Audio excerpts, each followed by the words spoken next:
The sadistic ritual of Kurdaitcha, Aboriginal death avenger executioner. The Kurdaitcha, also known as the Kurdaitcha man, is a ritual executioner in the culture of Aboriginal Australian people, especially the Arrernte people in Central Australia. The duty of a Kurdaitcha is to avenge one's death by killing the deceased's enemies, often using magic. Stories are told of how the executions were carried out, and while there is some truth to these stories, other parts are believed to be based purely on imagination. When is Kurdaitcha used?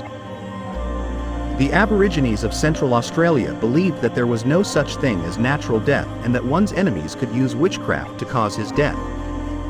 When witchcraft is suspected to be the cause of death, a Kurdaitcha party can be arranged to avenge the person's death.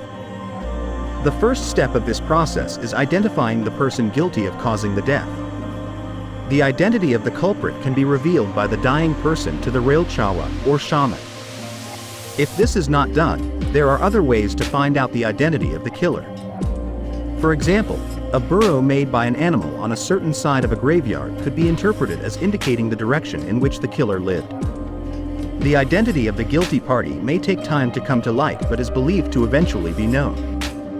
Kurdaitcha process. Once the culprit is identified and exposed, a council will be convened, consisting of the parents of the group the deceased was a member of. If it is decided that his death will be avenged by a Kurdaitcha, the person who will assume this role will be chosen. One of the distinctive features of the Kurdaitcha is the shoes, which are also known in English as Kurdaitcha. The footwear consists of a thick pad of emu fur tied with blood taken from a young man's arm and a network of human hair ropes made from living human hair on its upper surface. The shoes were so wicked that when not in use they were hidden from view of women and children. However, before the person chosen to be a Kurdaitcha can do his job, one of his little toes must be ritually dislocated. This was achieved by heating the stone and then applying it to the ball of the toe. Once the joint has softened, the toe will be pulled out with a sudden jerk, causing it to dislocate. How was the victim killed by the Kurdaitcha? There are several ways the victim was killed by the Kurdaitcha. One of these methods, which was approved by the Council of Elders, involved Kurdaitcha being accompanied by a shaman on his mission, while another, which was not approved by the Council of Elders. In both cases, the victim would first be killed, then revived, then allowed to go home. However, after a while, the victim would fall ill and die, and it seems that no one can trace the deed back to Kurdaitcha. Another method the Kurdaitcha may have used to kill victims was through a ceremony called bone pointing. The bone was spiky at one end and covered with a lump of resin at the other. By muttering curses over it, the pointer bone is endowed with magical powers, which can then be used to curse the victim to kill him. Rituals must be performed correctly in order to have the desired effect.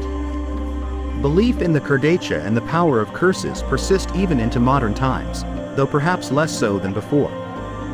In 1952, for example, it was reported that several Aboriginal people in the granite goldfields had died under mysterious circumstances after being visited by Kurdaitcha, while in 2004, bone pointers were used to curse former Australian Prime Minister John Howard by Aborigines, who were dissatisfied with his decision to dispose of the bodies of the top Aborigines. Moreover, the Warlpiri people believe in the existence of the Kurdaitcha even today. The Kurdaitcha to them is a kind of evil spirit, rather than a man assigned to ritually kill people. That was the story of Kurdaitcha's sadistic ritual, the Aborigines death avenger executioner. Thank you for watching this video. Don't forget to like and subscribe so you get other interesting videos.